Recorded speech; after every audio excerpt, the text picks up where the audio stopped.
Dobré ráno. Ďakujem za krásny úvod. Dnes mám na Slovensku meniny, tak som rád za to, že ste ma sem došli všetci podporiť. Vážim si to.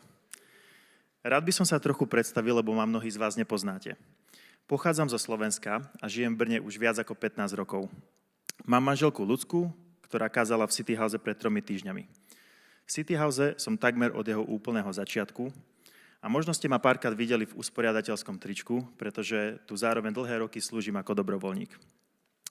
Je preto dosť zvláštny pocit byť tu dnes na stage a vidieť tento kazateľský pult z opačného smeru, pretože ja ho práve často podávam kazateľom. Toto je moje úplne prvé kázanie v City House. Som introvert a asi budem trochu nervózny, ale som rád za to, že som dostal príležitosť tu byť. Moja dnešná srdcovka je štiedrosť s ľahkosťou, takže budem kázať o štiedrosti. Keď som uveril v Boha, tak som postupne objavil, že som štiedrý človek. A že pravdepodobne mám niečo, čo Biblia nazýva dar štiedrosti, o ktorom sa ale v cirkvi často vôbec nehovorí.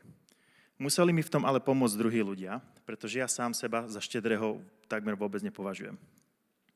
Štiedrosť je pre mňa totiž disciplína, v ktorej sa človek učí a rastie celý život a nikdy nedosiahne dokonalosti.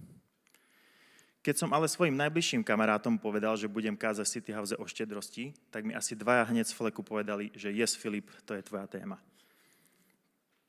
V dnešnom materialistickom svete ale ľudia často nie sú štiedrí vôbec a vlastne ich tá téma ani nezaujíma. Tak vás chcem zaujať aj trošku ináč. Budem kázať o peniazoch a verím, že peniaze už zaujímajú skoro každého z vás. Keď Ježiš pred 2000 rokmi chodil po tomto svete, tak približne 20% z jeho výrokov alebo podobenstiev, ktoré máme zapísané v Biblii, sa nejakým spôsobom dotýkali peňazí, majetku alebo hospodárenia s majetkom. V žiadnom z tých výrokov ale ani raz nespomenul, že by peniaze potreboval on alebo že by ich potreboval Boh. To bolo pre mňa veľmi zaujímavé zistenie, pretože keď som prvýkrát čítal Bibliu, predtým, než som uveril, som si totiž to vždy myslel, že celé náboženstvo a celé kresťanstvo je o tom, ako z ľudí vyťahnúť čo najviac peňazí. Ale u Ježiša to vôbec nevidíme. Ježiš totiž peniaze nepotreboval. Ježiš o peniazoch len vyučoval, pretože peniaze sú dôležité. Sú pre nás často tak dôležité, že sú dokonca dôležitejšie než samotné zdravie. A o to viac to platí v dnešnom materialistickom svete. Ľudia si myslia, že kľúčom ku šťastiu a bezpečiu sú práve peniaze. Ale nie je to pravda. Preto veľa bohatých ľudí vôbec nie je šťastných. Je jednoduché spadnúť do chamtivosti a materializmu, hlavne v dnešnej dobe sociálnych sietí, kde je extrémne jednoduché sa porovnávať s druhými ľuďmi a závidieť si navzájom. Je jednoduché spadnúť do tej pasce, že celý náš život začnú riadiť peniaze. A preto nás Ježiš potreboval predtým varovať. A v Lukášovi 12.15 povedal: Dajte si pozor, varujte sa veškerej chamtivosti. Život predsa nespočíva v hromadení majetku. Jeden z mojich ďalších obľúbených veršov o peniazoch je v 1. Timoteovi 6.10, kde apoštol Pavel píše: Láska k peniazom je totiž koreňom všetkého zla. Ten verš ale nehovorí o tom, že samotné peniaze by boli zlé. Zlý môže byť práve postoj k ním. Ak máme nesprávny postoj k peniazom a máme k ním lásku, je to veľmi, veľmi nebezpečné. Čo teda s tým? Mám za to, že existujú len dva efektívne spôsoby, ako si dať pozor, aby peniaze neodvládli naše srdcia. A ten prvý je peniaze vôbec nemať. Môžete sa napríklad presťahovať na Sibír a žiť ako eskimák, alebo sa presťahovať do nejakej džungle. Tam problém s peniazmi pravdepodobne nebudete mať. Nakoľko ale predpokladám, že tu nie je veľa z vás, ktorým by táto varianta nejakým spôsobom šmakovala, tak prejdem rovno k druhému. No a tým druhým spôsob je za mňa štiedrosť. Štiedrosť, ku ktorej nás vedie Boh. Štiedrosť nás totiž chráni pred láskou k peniazom, pretože nás úplne automaticky vedie k tomu, že peniaze nie sú len naše a že my sme len ich správcovia. Keď človek začne dávať peniaze, a to platí hlavne, keď ich má sám nedostatok, tak mu to upraví perspektívu. Nedúfať v peniaze, ale dúfať v Boha, ktorý sa o nás stará. A A ja verím, že Boh nechce, aby sme boli štedrí práve preto, aby mal naše peniaze, čo ostatne dokázal Ježiš, ale chce, aby peniaze nemali nás. Boh nás totiž nechce pripraviť o peniaze, on len chce, aby nás peniaze nepripravili o neho. Celé kresťanstvo je o štedrosti. O štedrom Bohu, ktorý sa za nás obetoval. O Bohu, ktorý nám štedro odpúšťa každé naše previnenie, nech už je akékoľvek. O večnej budúcnosti v nebi, ktorá je pre nás oveľa štedrejšia, než si ktorýkoľvek z nás, čo tu sedíme, zaslúžime. Štedrosť je postoj srdca, kde si nehromadíme veci len pre seba, ale dávame, čo máme v prospech druhých. Prečo? Pretože kresťanstvo je aj o zachraňovaní ľudí a o tom, aby sme mali dobrý vplyv. A štedrosť nie je len o našich peniazoch, je aj o zdieľaní času a energie. A preto nás Boh chcel štedrosti naučiť. Dovolil by som si dokonca tvrdiť, že Boh nás potrebuje štedrosti naučiť. A má na to skvelé techniky, o ktorých si za chvíľku povieme. Kresťania v prvých storočiach boli často poznávaní podľa toho, že boli štedrí. A to o nich nehovorili len kresťania, ale často to o nich hovorili aj pohania a dokonca aj ich nepriatelia, ktorí ich prenasledovali. Bohužiaľ, dnes žijeme v dezilúzii, že štedrosť je ťažká. Že je náročná a ja tomu ale neverím. Ja totiž to verím tomu, že štedrosť je ľahká. Štedrosť je ľahká, lebo Boh je štedrý. Aby sme toto ale naplno pochopili, môžeme sa na Boha pozrieť optikou človeka, ktorý žil v Ježišovej dobe. Pomôže vám to totiž viac si uvedomiť, že Boh je štedrý. Predstavte si, že ste typický Žid, ktorý žije v 1. storočí pred príchodom Ježiša. Žijete pod rímskou nadvládou a máte od Boha prísľub, že vám pošle Mesiáša, ktorý vás zachráni. Židia celý čas verili, že ten Mesiáš ich silnou rukou oslobodí od rímskej nadvlády, porazí nepriateľov a bude kráľovať on. Akurát, že Boh to urobil úplne ináč. Boh nám bol totiž oveľa viac štedrý, ako si ľudia v starom zákone vôbec mohli predstaviť. A preto to ľudia v tej dobe vôbec nepochopili. Záchrana prišla v úplne inej forme. Boh poslal na svet jednorodeného syna Ježiša. Namiesto víťazného kráľa, ako si Židia predstavovali, prišiel pokorný, trpiaci služobník. To sa samozrejme ale navzájom vôbec nevylučovalo. Skončilo to ale tak, že sme ho ako ľudia ukrižovali na kríži a utírali k smrti. A zachránil nás nielen od obyčajnej rímskej nadvlády, zachránil nás pred hriechom, pred sebou samými, pred smrťou. Dal nám Ducha Svätého, ktorý nám pomáha a vedie nás aj dnes. Dal nám nádej do budúcnosti a na večnosť s ním. Vďaka nemu sa nemusíme báť smrti. Ale Boha to stalo to najlepšie, čo mal. Ježiša. Boh je k nám oveľa viac štedrý, ako si zaslúžime, a keď to konečne pochopíme, stane sa aj pre nás, alebo pre vás, štedrosť ľahkou. Preto aj pre prvých kresťanov bola štedrosť ľahká. Pretože oni si to zažili na vlastných životoch. Pre nás je oveľa ťažšie, alebo oveľa ľahšie, aby nám táto pravda vyprchala. Ale ja osobne tomu verím. Verím tomu, že Boh je k nám oveľa viac štedrý, ako sme my k nemu, a preto je štedrosť pre mňa ľahká. A verím tomu, že nás chce Boh učiť štedrosti aj dnes. No a ja osobne som presvedčený, že Boh nás štedrosti chcel učiť už v starom zákone, pretože problém s láskou k peniazom mali ľudia už aj pred Ježišom. Ako ich teda Boh chcel učiť štedrosti? Ja verím, že to bolo práve formou desiatkov. Budúci mesiac bude mať Michal na túto tému celé svoje kázanie a tak tu nepôjdem zbytočne do detailov, ale skratke vám vysvetlím, o čo išlo. V starom zákone boli desiatky súčasťou náboženského systému. Izraelci prevažne pestovali plodiny a chovali zvieratá a preto bola pôda veľmi, veľmi dôležitá. Boh mal rozdeliť Izrael medzi 12 izraelských kmeňov, ale z nejakého dôvodu to urobil tak, že Izrael rozdelil medzi 11 kmeňov. Ten 12. kmeň, Leviti, nedostal žiadnu pôdu. A za chvíľku vám poviem moju hypotézu, prečo si myslím, že to rozdelil práve takto. Každopádne, aby ten jeden kmeň neumrel od hladu, tak Boh nastavil systém, v ktorom všetci Izraeliti mali odozdávať 10 z úrody a 10 z dobytka, práve Levitom ako príspevok Hospodinovi. Píše sa o tom v Starom zákone v knihe Númery. Levitom som totiž dal za dedičstvo 10, ktoré synovia Izraela odozdávajú ako príspevok Hospodinovi. To preto som o nich povedal, nebudú mať dedičstvo medzi synmi Izraela. Númery 18:24. Desiatok teda v podstate znamená 10 úrody alebo dobytka, ktorú Izraelci rozdávali. Znamenal 10 ich príjmu. No a nedávali to priamo Bohu, ale dávali to Levitom, 12. kmeňu Izraela. Ten kmeň sa zároveň mal starať o Hospodinov chrám a preto Leviti zase dávali 10 kňazom. Hneď v ďalšom verši v Númeri sa napríklad píše, že 10 práve dávali aj Leviti, teda ľudia, ktorí ich sami dostávali. Tie 10 mali viaceré formy. Napríklad v Biblii, v 5. knihe Mojžišovej sa píše: Každý 3. rok vezmi všetky 10 z úrody toho roku a ulož ich vo svojom meste. Príde Levita, ktorý u teba nemá podiel a dedičstvo, a taktiež prisťahovalec, sirota a vdova, ktorí sú v tvojom meste a budú jesť do sítosti. Hospodin, tvoj Boh, potom požehná každú prácu, ku ktorej priložíš ruku. Každý 3. rok mal ten desiatok slúžiť nie Levitom, ale aj chudobným ľuďom, vdovám, sirotkám a podobne.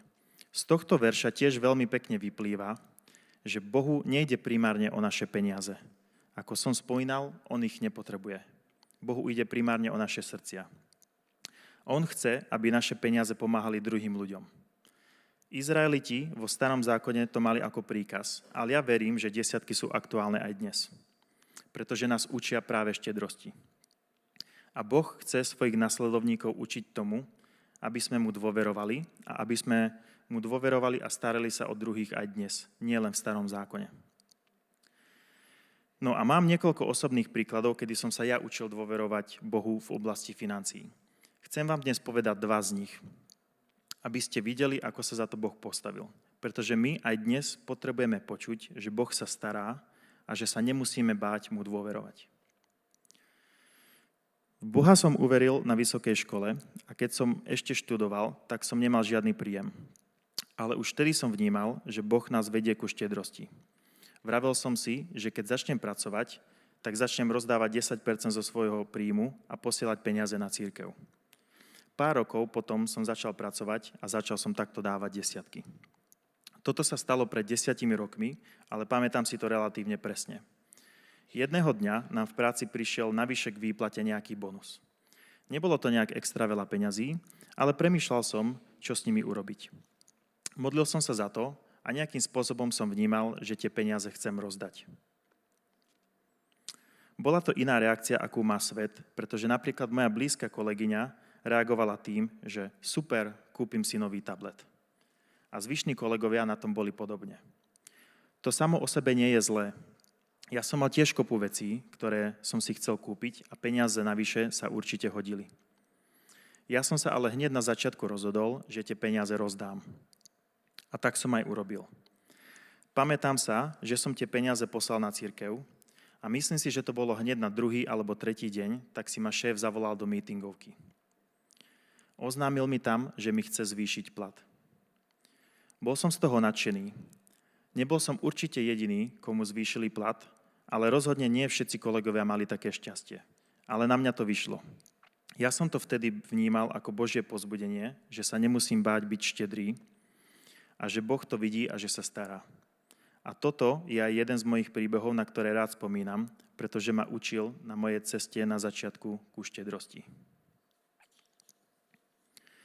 Nehovorím to ale ako vzorec, že vždy, keď rozdáte peniaze, tak vám zvýšia plat. Nehovorím ani to, že každý váš dar Boh vždy vráti práve vo forme financií. Vravím len, že Boh ma v mojom živote opakovane učil, že sa nemusím báť byť štedrý. Opakovane som si totiž zažil, že keď som peniaze pustil z ruky, Boh ma učil dôvere a pripomínal mi, že on sa o mňa dokáže postarať. A to, že sa o vás postará, neznamená nutne, že vám hneď zvýšia plat. Boh je totiž veľmi kreatívny a dokáže dávať a žehnať rôznymi spôsobmi. Napríklad dobrými ľuďmi okolo vás, zdravím, tým, že sa vám nekazia veci alebo dobrou prácou.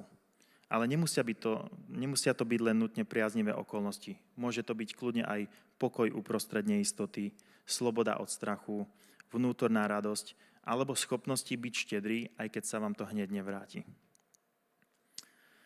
Teraz by som chcel trochu odbočiť a vrátiť sa a povedať vám tú svoju hypotézu, prečo si myslím, že Boh v starom zákone rozdelil Izrael medzi 11 kmeňov a nie medzi 12. Prečo nastavil celý ten systém dávania desiatkov, ktoré slúžili hlavne pre ten 12. kmeň? Mohol totiž rovno rozdeliť Izrael medzi 12 častí, ale neurobil to. Zamysleli ste sa niekedy nad tým, prečo to Boh urobil práve takto? Je to len moja osobná domienka a v Biblii to nie je takto napísané, ale myslím si, že to takto urobil schválne a že to vôbec nie je náhoda. Pretože ja verím tomu, že Boh nastavil desiatky v starom zákone, aby už vtedy učil ľudí, že v Božom kráľovstve je štedrosť normál. Vysvetlím. Po príchode Ježiša sme všetci ako kresťania dostali novú úlohu. Roznášať posolstvo o dobrej správe o Ježišovi, evangelium, do celého sveta. A niektorí z nás, tých, ktorých povolal Boh, dostali ďalšiu úlohu, starať sa o cirkev. A táto vec sa robí výrazne ťažšie, keď popri tom musíte chodiť do práce a zarábať si na seba sám. Napríklad pre Michala, Čenzu, Kubu a iných zamestnancov City Houseu je ich práca to, že sa o nás starajú. Že sa starajú o cirkev. Keby popri tom museli 8 hodín pracovať v klasickej práci, tak vám garantujem, že by City House vyzeral úplne inak, ako vyzerá dnes. Lebo by na nás všetkých nemali toľko času a ani toľko energie. No a to, že to je ich práca, je možné práve aj vďaka našej štedrosti. A nie je to len o platoch pre zamestnancov. Na to, aby cirkev fungovala, tak musíme platiť aj veci, ako sú nájom na Basecamp, vybavenie, elektrinu a kopu ďalších vecí. Dnešná cirkev je ako keby pokračovanie toho vtedajšieho starozákonného prístupu, pretože ja osobne verím, že dávanie desiatkov je princíp, ktorý je pre kresťanov aktuálny aj dnes, aj keď už nie sme pod starým zákonom. Nie je to rovnaký systém ako v starom zákone. Dnešní pastori nie sú noví leviti, ale vidíme v tom veľmi podobný princíp. Boží ľud sa prakticky podieľa na tom, aby služba Bohu, misia a staranie sa o ľudí mohli efektívne pokračovať. A verím, že Boh nás toto chcel naučiť už v starom zákone, aby to v novom zákone mohlo plynule pokračovať. Aby cirkev mohla pokračovať vďaka štedrosti kresťanov. Štedrosť totiž mení ľudské životy. Vďaka štedrosti tu môže byť aj City House. Ak ste si ešte nezažili to, že štedrosť zachráňuje ľudské životy, tak sú na to rôzne spôsoby. Napríklad aj pekárne v Severnej Kórei, ktoré sme my ako City House dlhú dobu podporovali. Tam môžete za smiešne peniaze kúpiť dieťaťu jedlo na celý mesiac. Alebo existujú rôzne neziskovky, ktoré sprostredkovávajú to, že za relatívne malé peniaze môžete zaplatiť nejakému dieťaťu v Afrike vzdelanie na celý rok. Tie deti vám potom napríklad aj pošlú list o tom, ako ste im pomohli. A taký list vás zmení. Zmení vám pohľad na peniaze a to vám skoro až garantujem. Keď uvidíte, že vaše peniaze namiesto toho, aby ste ich vyplýtvali na nejakú hlúposť, niekomu reálne pomôžu, štedrosť bude pre vás oveľa ľahšia. Každý jeden človek, ktorý tu napríklad mohol byť v City House pokrstený, je tu práve aj vďaka tomu, že ľudia štedro posielajú na provoz City Houseu, tak ako dnes. Nie je to len o tom, že zbierka o provoz, že by bola menej duchovná. Občas na to zabúdame a necháme si to ujsť. V tíme usporiadateľov máme napríklad jedného človeka, ktorý sa za posledných niekoľko rokov pravidelne prihlasuje na službu, vždy keď sú krsty. Aj keď tá nedeľa je vždy výrazne náročnejšia kvôli tomu, že musíme napúšťať a vypúšťať kád na vodu. On si to ale nikdy nenechá ujsť, lebo vie, že každý človek, ktorý sa nechá pokrstiť, má premenený život. A raduje sa z toho. Štedrosť nie je totiž len o peniazoch, ale je aj o čase a energii. A to všetko, čo sa v City House deje, je možné práve aj vďaka vašej štedrosti. Ja verím tomu, že Boh nám žehná, keď sme štedrí. Byť štedrý ale nie je lifehack na to, ako zbohatnúť. Biblia nás nevedie k tomu, aby sme všetci zbohatli. Učí nás ale múdro spravovať peniaze, čo napríklad znamená nekupovať si blbosti, alebo ja verím tomu, že v dnešnej dobe to znamená investovať peniaze. Biblia nás aj učí, že nemáme byť leniví, čo znamená, že máme chodiť do práce alebo sa učiť, keď ešte študujeme. Že máme byť poctiví a iné veci. Mám ale aj opačnú skúsenosť so štedrosťou. Zo začiatku som mal totiž pocit, že Boh mi automaticky požehná naspäť každú moju štedrosť. Hlavne finančne. Myslel som si, že som možno objavil niečo, čo gamery nazývajú infinite money glitch. A viackrát som sa Bohu rozhodol dať peniaze sebecky. Čisto z toho dôvodu, že som mal zlú motiváciu a očakával som priamo úmeru od Boha naspäť. Že dám Bohu peniaze, ale získam z toho najviac ja. A poviem vám to na rovinu. Nespomínam si prípad, kedy by to fungovalo. Je to ako keby Boh zázračne videl do srdca a videl, kedy je človek štedrý zo sebeckých dôvodov a kedy je človek štedrý, lebo má rád Boha a chce si ho uctiť. Boha ale neoklameme. Je naivné myslieť si, že áno. Jednu z vecí, ktoré som sa napríklad učil ja, je dávať peniaze anonymne. Pokiaľ je to možné. Nehľadať odmenu u Boha, ale ani u ľudí. Úprimná štedrosť totiž to nehľadá odmenu u Boha ani u ľudí. No a blížime sa k záveru a tak by som vám rád povedal svoj druhý osobný príbeh o štedrosti, ktorý sa mi stal minulý rok. Mám kamarátov, manželský pár, ktorí sa presťahovali do Škótska a fungujú tam ako misionári. Pred nejakou dobou som sedel s tým kamarátom na káve v Brne a on sa ma spýtal, či ich nechceme s manželkou začať finančne podporovať. Chvíľu som sa za to modlil a potom som sa rozhodol, že áno. Problém ale bol, že som to nikdy nedotiahol do konca. Niekoľko dlhých mesiacov som to odkladal s tým, že som mal kopec výhovoriek, prečo to posúvať. Napríklad peňazí je vždy málo, čakal som na povýšenie, platíme hypotéku, investíciám sa veľmi nedarilo, mali sme nejaké nečakané výdaje, proste milión rôznych výhovoriek. Určite to mnohí z vás poznáte, či nie? Niekoľko mesiacov pred tým stretnutím som nastúpil v novej práci, kde ma naberali na pozíciu manažéra. Ale chceli si ma vyskúšať a tak som nastúpil na nemanažérskú pozíciu s prísľubom, že po skúšobnej dobe ma povýšia. Skúšobná doba skončila a mňa nepovýšili. Prakticky rok sa to ťahalo, medzi tým sa mi vymenil šéf a už som z toho bol naozaj frustrovaný. A aj som uvažoval, či tá práca je to správne miesto, kde ma Boh chce mať. Proste som vnímal, že mám smolu. A tak som strašne dlho odkladal práve aj tú finančnú podporu toho misionárskeho páru v Škótsku. Potom sme ich boli navštíviť s manželkou v Škótsku. A pamätám si, ako keby to bolo včera. Po prílete zo Škótska naspäť do Česka sme sa vracali z letiska do Brna mikrobusom a ja som ľudské povedal, že ich teda začneme podporovať.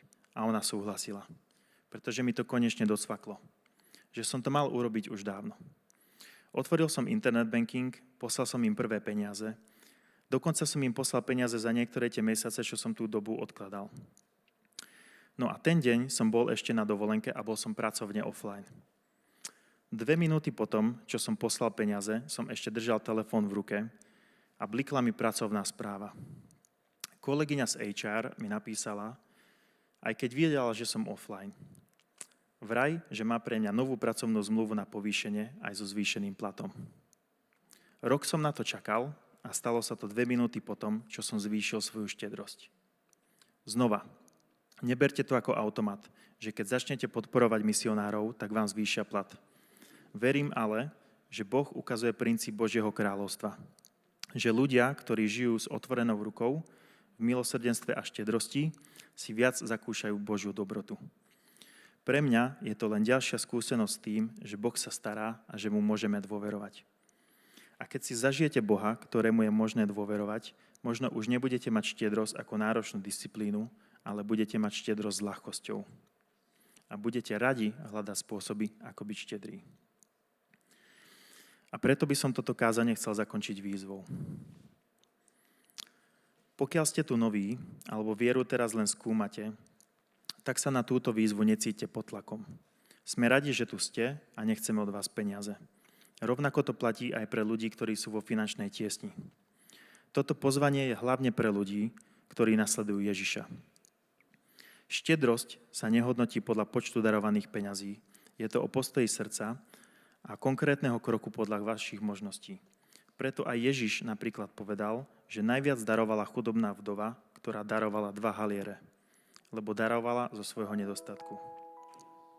Každopádne, tá výzva je, urobte krok dôvery k Bohu. Skúste svoju štedrosť posunúť o level vyššie. Ak ešte napríklad nemáte skúsenosť so štedrosťou, tak začnite. Napríklad práve formou desiatkou. Nie ako zákon, ale ako výraz dôvery Bohu. Z každého príjmu pošlite 10% rovno preč. Na cirkev, na misiu, na charitu. Ak už napríklad dávate 10%, tak kľudne skúste začať dávať viac. Alebo sa modlite za to, či jednorázovo nedarovať nejaké peniaze, ktoré máte odložené bokom. Tých spôsobov je totiž veľa. A ja verím, že za chvíľu sami uvidíte, že štedrosť sa dá robiť aj s ľahkosťou. Pretože Bohu je naozaj možné dôverovať. A sledujte, čo sa pritom deje s vašimi okolnostiami alebo s vašim srdcom. Či začne rásť vaša dôvera k Bohu, alebo či peniaze začnú strácať moc, ktorú nad vami mali. Dovolte mi na záver pomodliť sa za vás, aby ste dokázali Bohu dať svoju dôveru v oblasti financií a mohli si rovnako ako ja zažiť, že Boh si našu dôveru naozaj zaslúži. Pane Bože, tak ja Ti ďakujem za to, že máme štedrého Boha a prosím ťa za to, aby si ťa ľudia ako štedrého Boha mohli zažiť. Prosím ťa, aby si chránil naše srdcia pred láskou k peniazmi a prosím ťa, aby si nám ukazoval konkrétne kroky, ako môžeme byť štedrí. Modlím sa za to v mene Ježiš. Amen.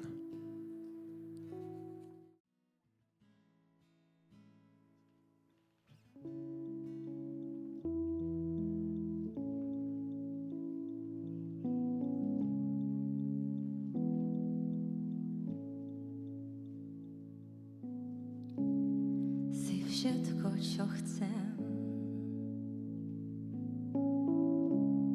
Si všetko, čo mám. Aj keď zdá sa, že spíš, ja tvoje meno zavolám. Proti búrkám, proti tmám.